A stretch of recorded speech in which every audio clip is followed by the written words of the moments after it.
Three times now we've seen material coming out about the Twitter files, and the Twitter files have become this brand new talking point that is not going to go away.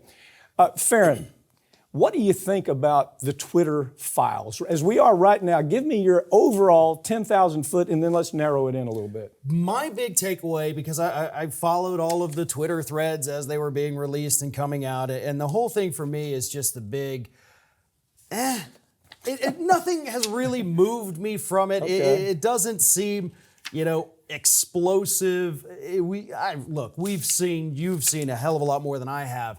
Real corporate documents showing horrifying things. Yeah. So maybe I'm desensitized, but I'm not seeing a whole lot that really moves me other than I feel like there is a serious lack of context for a lot of it. That is my big issue.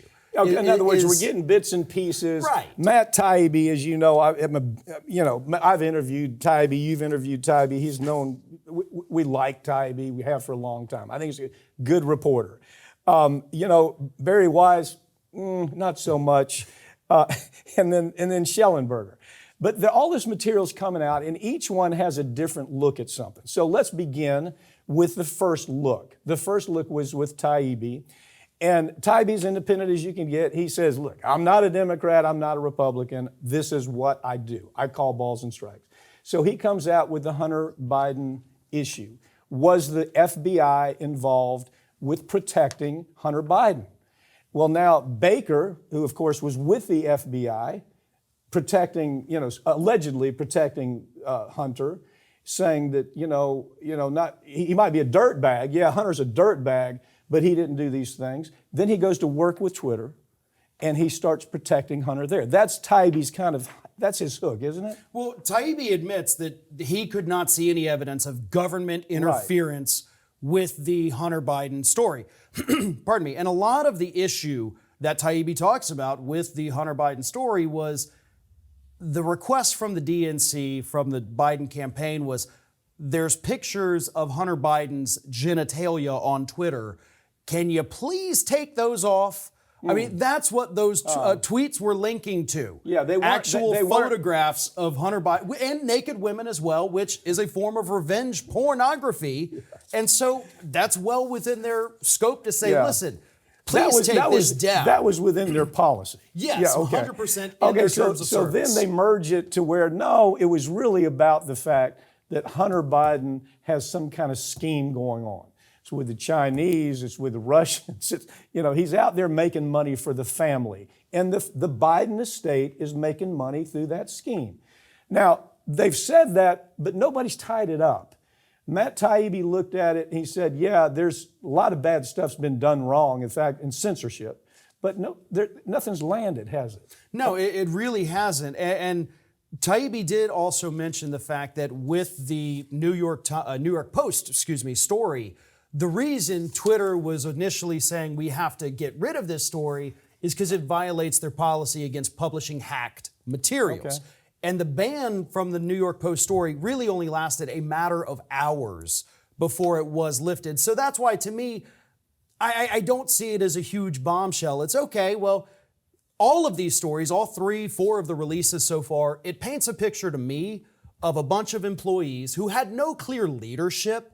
Nobody at the top explaining It was anything. Home Alone, wasn't it? It really was. So they're confused. They're emailing each other, texting each other like, what do we do? Here's a thing. Is this a bad thing? Is this a bad thing? I don't know. Both you and I are big fans of Ro Khanna. I mean, I really like the guy. He's good. And he came out and said, look, I've got to look at this. This is wrong. Yeah. He said what was happening at Twitter is wrong because he's a fundamental believer in the Constitution, as I am, and you are. He's a fundamental believer in the First Amendment.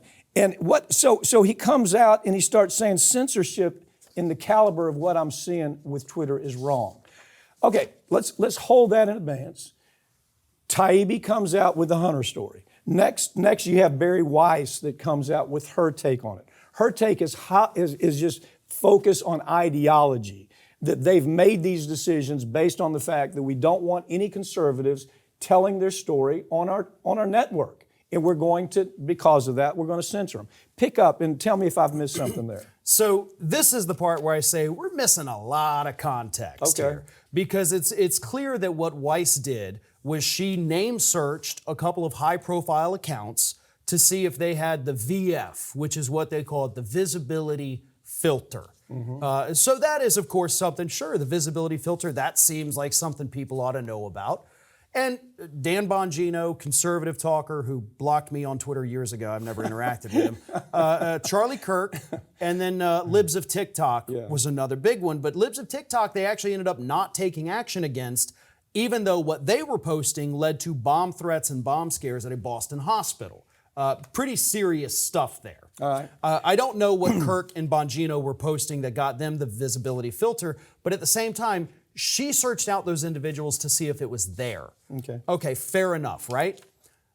Did you search other individuals? Did you search individuals on the left? Did you search groups on the left?